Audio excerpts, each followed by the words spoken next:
in both the White House and across the federal government in his cabinet. And I'm so excited to get to work with my... In a world where making headlines can stem from chart-topping hits, box office smashes, or political achievements, press secretaries often work behind the scenes to shape campaigns and manage messages. But Karoline Leavitt is changing the game, setting a record as the youngest press secretary ever appointed. Curious about her story and the personal side of her life, including who she's married to? Stick around, her journey is one you'll want to hear about. Karoline's early life. Karoline CLA Leavitt was born on August 24, 1997, in Atkinson, New Hampshire. Her family owned an ice cream shop and a used truck dealership in nearby Pelham, giving her a strong connection to small businesses and a grounded upbringing. Karoline attended Central Catholic High School in Lawrence, Massachusetts, where she quickly stood out for her dedication and enthusiasm. Her hard work and determination earned her a softball scholarship to St. Anselm College. During her time at St. Anselm, Karoline's potential didn't go unnoticed. The head of the political science department saw something special in her. Her optimism and cheerful approach to challenges were qualities that made her stand out. He once said, "It's the same thing that stands out today. She's very optimistic and cheerful in her remarks and the way she responds to questions." Karoline's ability to approach situations with positivity and confidence helped shape her path, setting the stage for her future in politics and communications. Karoline Leavitt's passion for politics and communication was evident long before she stepped into the national spotlight. As a college student, she was unapologetically vocal in her support for President Trump, penning op-eds in the campus newspaper that championed his travel ban and critiqued the perceived biases of the mainstream media. Her writings reflected a sharp intellect and a willingness to tackle controversial topics, even in a challenging academic environment. Her drive to amplify voices extended beyond writing. Karoline took the initiative to found St. Anselm College's first ever broadcasting club, a testament to her vision and leadership. While managing her studies and extracurricular activities, she also gained practical experience in media, working at HARS Television WMTV. In 2019, she graduated with a Bachelor of Arts degree in Communications and Political Science. Armed with a solid foundation in both fields and ready to make her mark, her time at St. Anselm was not just an academic journey, it was a launchpad for her burgeoning career in public service and media. Her career and becoming press secretary. Karoline Leavitt's entry into the political arena was nothing short of ambitious. After earning her degree, she landed a prestigious internship at the White House, where she gained first-hand experience in the fast-paced world of national politics. Her talent and determination quickly caught the attention of key figures, leading her to join the communications team under the guidance of former press secretary Kayleigh McEnany. Working in this high-profile role, she honed her skills in messaging and public relations, learning how to navigate the complexities of the national stage. Karoline's next chapter took her to Capitol Hill, where she worked with New York Representative and UN Ambassador Elise Stefanik. This opportunity deepened her understanding of legislative processes and diplomatic relations, broadening her political acumen. Although she was thriving in these roles, Karoline had her sights set on something even greater. In 2022, she made a bold move by entering the race for Congress, becoming the youngest female nominee in history to do so. Her candidacy energized voters, and she successfully secured the Republican nomination by defeating Matt Moers, while she ultimately lost the general election to incumbent Chris Pappas by a margin of 15.000 votes. The campaign was a testament to her resilience and determination. It was clear that her political journey was only just beginning, and she had already made a lasting impression as a rising star in the Republican Party. Karoline Leavitt's unwavering commitment to Donald Trump's campaign showcased her determination and loyalty. She became a vital force in his re-election efforts, joining the team as a staunch defender of his policies and vision. Whether attending rallies across the nation or stepping into the media spotlight, she worked tirelessly to amplify his message and address controversies head-on. Karoline's resolve was especially evident during the most challenging moments. She stood by Trump during his legal battles and high-pressure trials, becoming a reliable voice of support on television and radio. Her passion for the cause extended beyond personal challenges, demonstrating extraordinary dedication when, just days after the demanding birth of her son, she returned to address the public following an assassination attempt on Trump. This moment encapsulated her deep commitment not only to the campaign but also to the principles she believed in. As she later reflected, her actions were driven by a sense of duty. The president literally put his life on the line to serve this country. The least I could do was stand by him in this pivotal moment. The role of a press secretary is one of the most demanding jobs in any administration. They're the voice of the government, tasked with translating complex policies into digestible updates and fielding tough questions during daily press briefings. But under Trump's presidency, the job took on a unique dynamic. From 2017 to 2021, Trump worked with 4 press secretaries: Sean Spicer, Sarah Huckabee Sanders, Stephanie Grisham, and Kayleigh McEnany. Each brought their own personality and strategies to the podium, navigating the intense spotlight of national and global media. But the truth was, they often played a supporting role rather than leading the charge. Trump had his own way of connecting with the public. He thrived at rallies, speaking directly to his supporters in packed arenas, where his energy and message resonated most. Social media also became a cornerstone of his communication strategy, allowing him to share his thoughts instantly with millions. It was a direct, unfiltered approach that sidelined the traditional press secretary role, shifting its focus to backing up his message rather than setting it. This dynamic might have been unconventional, but it worked in the context of Trump's presidency. His press secretaries adapted, becoming crucial players in reinforcing his narrative while he engaged with the public in his own way. It was a reminder that even in a role as high-profile as press secretary, the dynamics of leadership can redefine what it means to speak for an administration. When asked if he'd bring back regular press briefings in his new administration, Trump gave an answer that was equal parts confident and classic Trump. "I will give you total access, and you'll have a lot of press briefings," he promised, his tone leaving no doubt about his belief in delivering his message directly to the people. On the role of a press secretary, he added with his usual flair, "Probably they'll do something. If not daily, it's going to be a lot. You'll have more than you want." It was a statement that felt as much like a nod to tradition as a reflection of his unconventional style. Trump's approach to communication has always been distinct.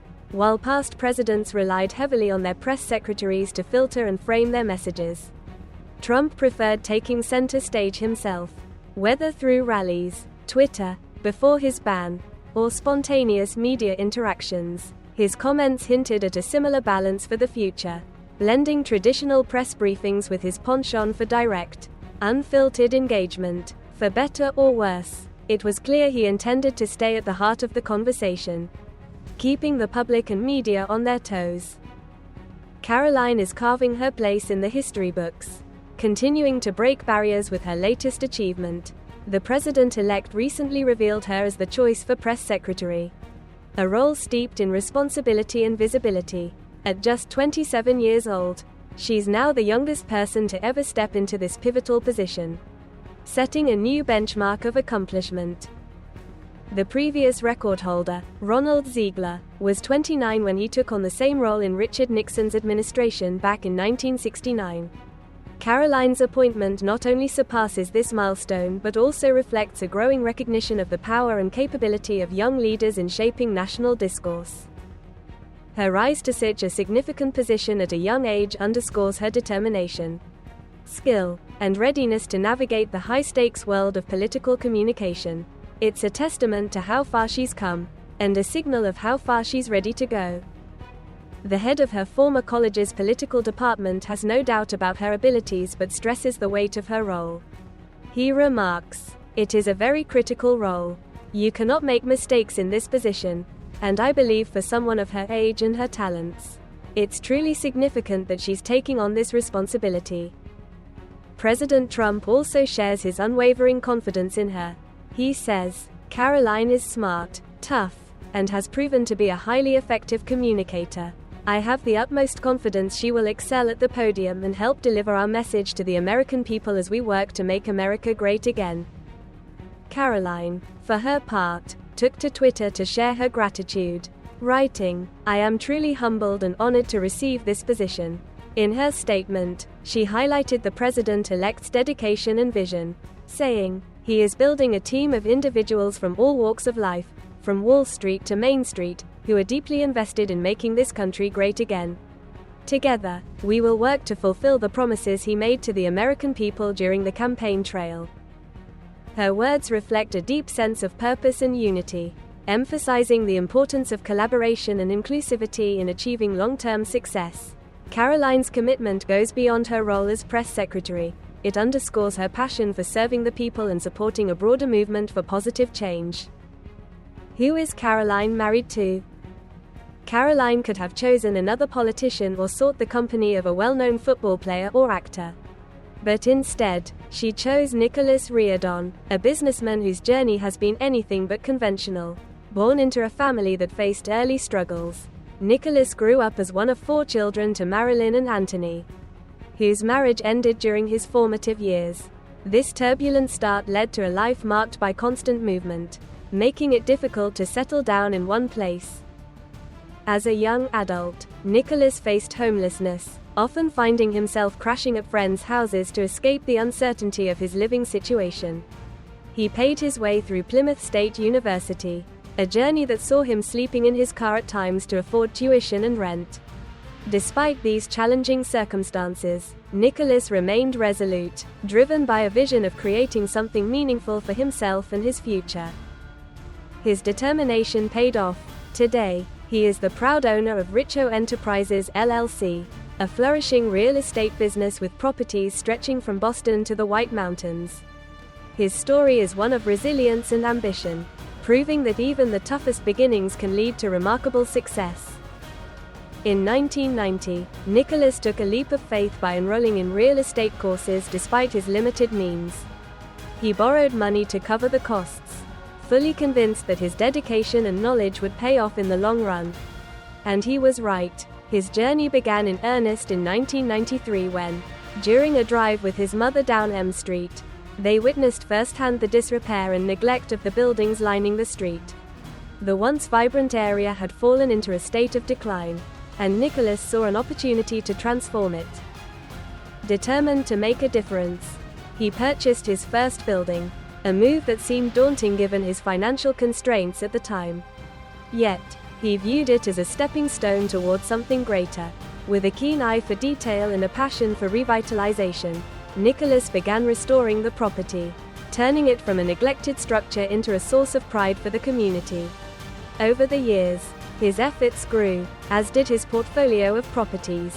Each building he acquired was infused with his vision of renewal, blending modern convenience with historical charm, and setting a new standard for what the area could become. His commitment to excellence extended beyond just aesthetics. He prioritized safety, functionality, and sustainability in every project, ensuring lasting value for future generations. 12 years after his initial investment, Nicholas has transformed Richo Enterprises LLC into a thriving multi-million-dollar real estate business. Living on the very street where it all began, he now owns 15 meticulously renovated buildings, which collectively house 70 units. Each property reflects his dedication to revitalization, blending modern comforts with thoughtful design to breathe new life into aging structures. With a keen eye for detail and a commitment to quality, Nicholas has overseen extensive renovations, ensuring that every building not only meets but exceeds the expectations of tenants. His work extends beyond just aesthetics. Each unit is designed with functionality, safety, and sustainability in mind, creating spaces that are both inviting and enduring. Nicholas isn't stopping there. His vision for transformation encompasses the remaining 21 buildings on the street, with plans to renovate him to the same high standard. Beyond M Street, his reach stretches far, with properties from Boston to the scenic White Mountains. His portfolio reflects a dedication to enhancing communities, offering spaces that are not just homes but thriving hubs where people can live, work, and grow. Hampton Police Chief William Wren commends Nicholas for his dedication, stating, "Nick is renovating buildings to a point where families will be interested in coming in. His properties are clean, they have new appliances, and many nice renovations. He is really trying to change the image." Chief Wren highlights how Nicholas's efforts are transforming the neighborhood's reputation, fostering an environment where families feel safe and welcomed. Each building reflects a thoughtful approach, blending functionality with style, and ensuring that tenants experience comfort and modern convenience. With each renovation, Nicholas is not only reshaping the physical spaces but also revitalizing the community, creating a space where people want to live and thrive. What will he do next? The massive sports enthusiast harbors a dream of owning a professional sports team, a vision rooted in his passion for the game and a desire to make a meaningful impact on the industry. Unlike most pursuits, he has approached this ambition with a self-taught, hands-on approach, immersing himself in every aspect of team ownership. Over the years, he has sought guidance from some of the most influential figures in the sports world, such as LA Dodgers owner Frank McCourt and Baltimore Orioles owner Peter Angelos, learning the complexities of managing a franchise firsthand. Additionally, he had the privilege of discussing the ins and outs of team ownership with former President George Bush at the Peace International Trade Port. Their conversation covered a wide range of topics, from financial strategies and operational challenges to building a winning culture and fostering community engagement. With each piece of advice and experience, Nicholas is meticulously crafting a vision for how he would lead a team. Blending his business acumen with a deep love for sports, his determination and preparation are paving the way toward making his dream a reality. Nicholas and Karoline officially tied the knot on Christmas Day in 2022.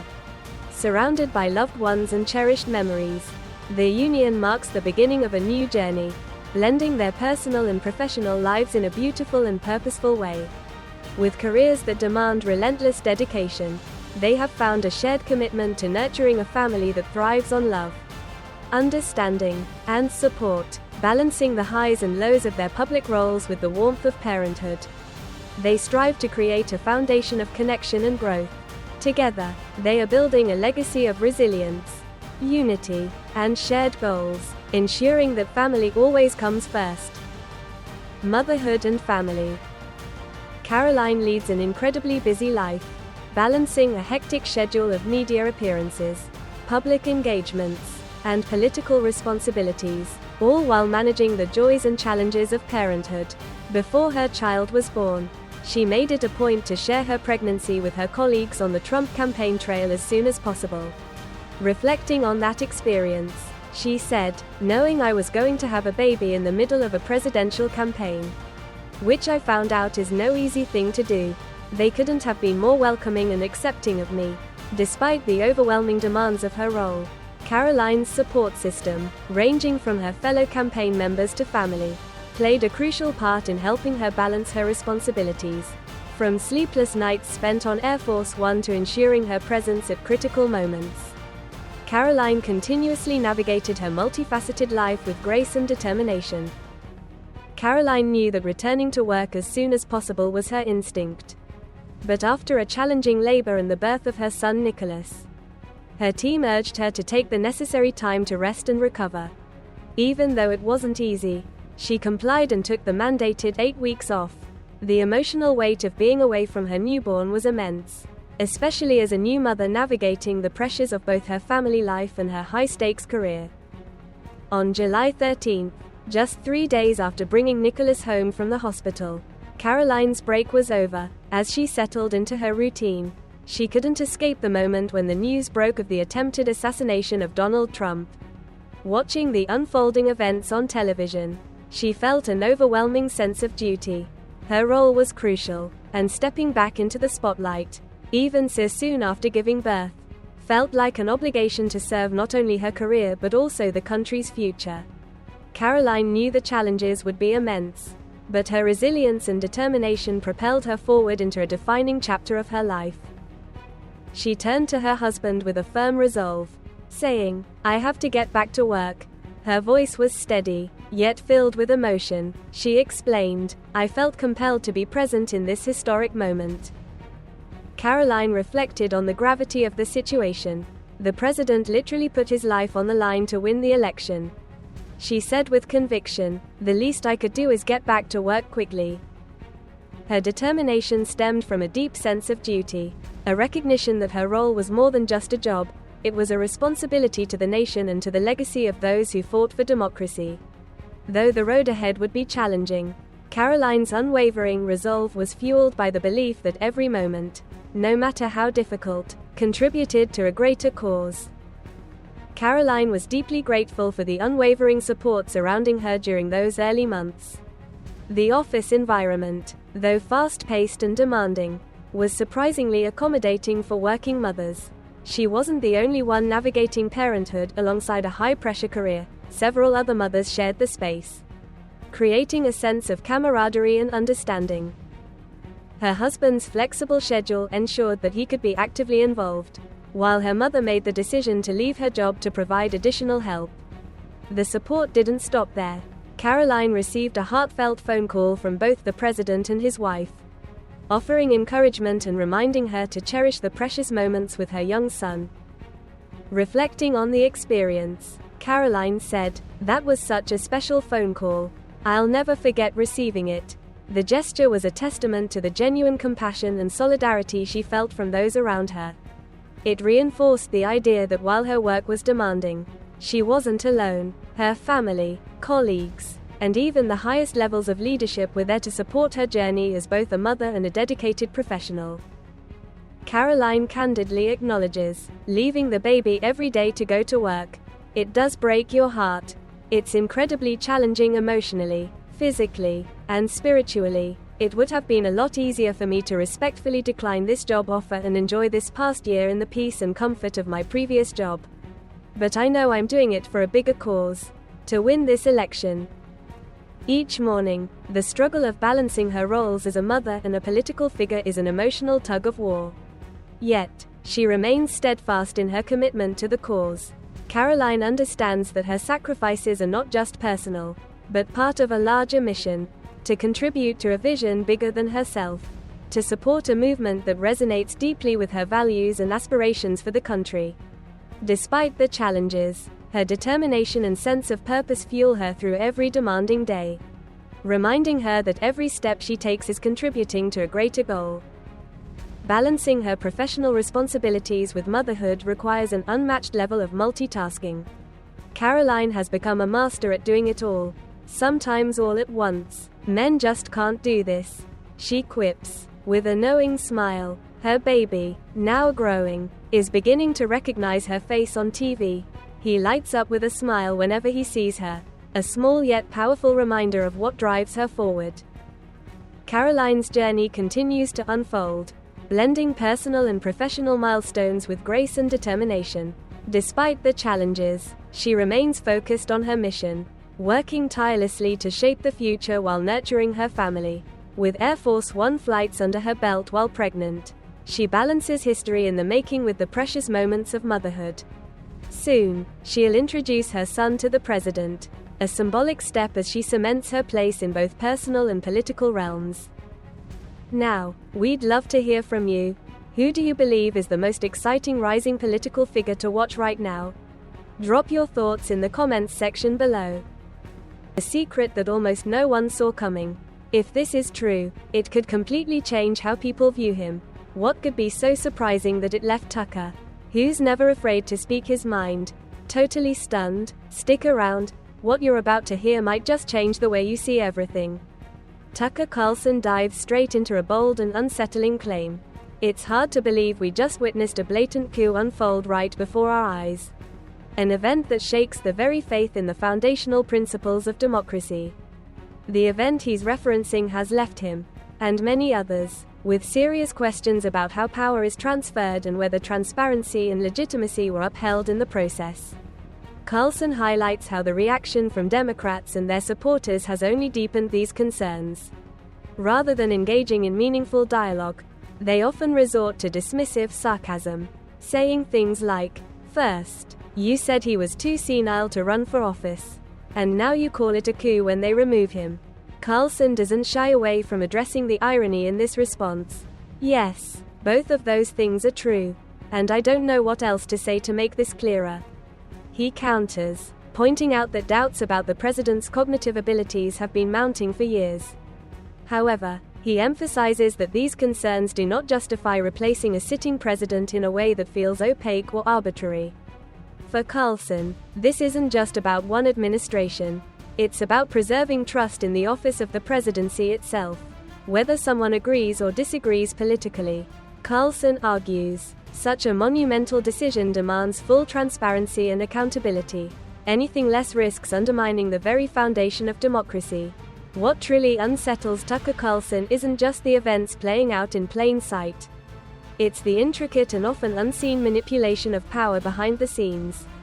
Carlson dives into the deeper mechanics of American politics, asserting that what the public encounters on television or hears in polished official statements is just the surface of a much larger, carefully orchestrated machine. Reflecting on Barack Obama's political trajectory, Carlson highlights how the former president represents more than just exceptional political skill. He's not just a gifted politician, he's the product of a meticulously engineered campaign backed by powerful interest groups. Carlson asserts, Obama's rapid ascent, he argues, isn't simply a story of raw talent or serendipity. Instead, it reveals the influence of an elite network capable of shaping not just careers but entire systems of governance. Carlson contends that every move and decision during Obama's rise was part of a broader strategy, not just to achieve immediate political objectives, but to control narratives, mold public opinion, and consolidate influence on a much grander scale. For Carlson, this pattern isn't unique to Obama but emblematic of how power operates in modern politics. Hidden, calculated, and often unaccountable to the very people it claims to serve, Carlson points out how effortlessly public perception can be shaped, emphasizing that much of what we see feels so natural that people rarely question it. It all seems inevitable, he observes, but when you take a closer look, the invisible hands guiding the process become impossible to ignore. Using Barack Obama's meteoric rise as an example, Carlson explores not only the former president's undeniable charisma and extraordinary speaking ability but also the deliberate system that worked behind the scenes to propel him to power. He argues that every step of Obama's journey, from his early political moves to the symbolic choices made throughout his presidency, was part of a carefully orchestrated, long-term strategy. Carlson contends that this is more than just a tale of one man's success, it's a striking example of how powerful networks, meticulous image crafting, and media influence can shape the destiny of an entire nation. For Carlson, it's a reminder to look beyond the surface and question the forces quietly steering the course of history. While many regard Barack Obama as a beacon of hope and renewal, Tucker Carlson offers a provocative counterpoint, arguing that Obama's influence stretches far deeper than most realize. Carlson highlights the role of hidden power networks and narrative-shaping strategies in constructing a political legacy that, in his view, is far from organic. What troubles Carlson most is not merely the existence of these invisible hands, but how effortlessly they blend into the fabric of public life, making it nearly impossible for people to distinguish between genuine achievements and carefully crafted illusions. Obama's journey, he argues, was far from the grassroots success story often portrayed by the media. Barack Obama did not emerge from the grassroots as many believe. Carlson asserts, his career is not the product of mere luck or talent. It is a series of carefully orchestrated steps supported by forces unseen by the public.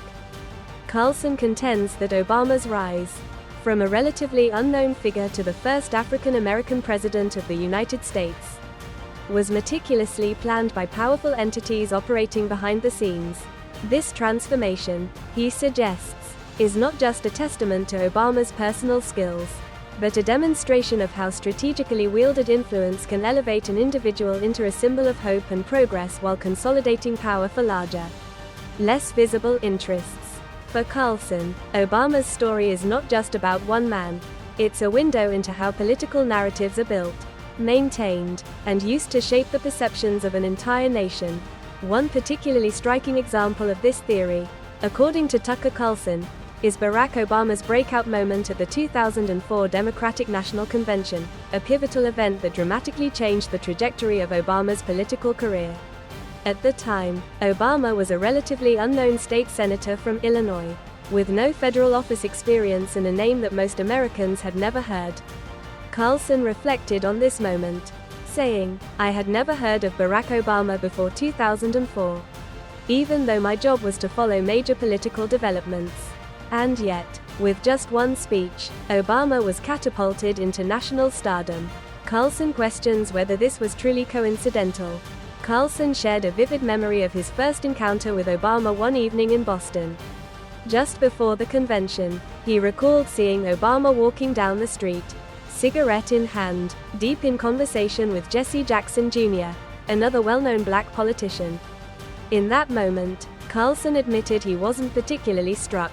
He looked quite ordinary. Nothing about him suggested he was a rising political star. Carlson recounted, "I wondered how someone like that could land such a prime speaking slot at a major party convention." Just days later, Obama took to the stage as the keynote speaker for Thursday night, a coveted primetime slot usually reserved for seasoned politicians with long-established reputations. Obama's speech resonated deeply with viewers, introducing him as a unifying and inspiring figure. According to Carlson, this moment wasn't just a turning point for Obama, it was the launchpad for his meteoric rise. A clear indication of how strategically placed opportunities can propel someone into the national spotlight. For Carlson, the calculated nature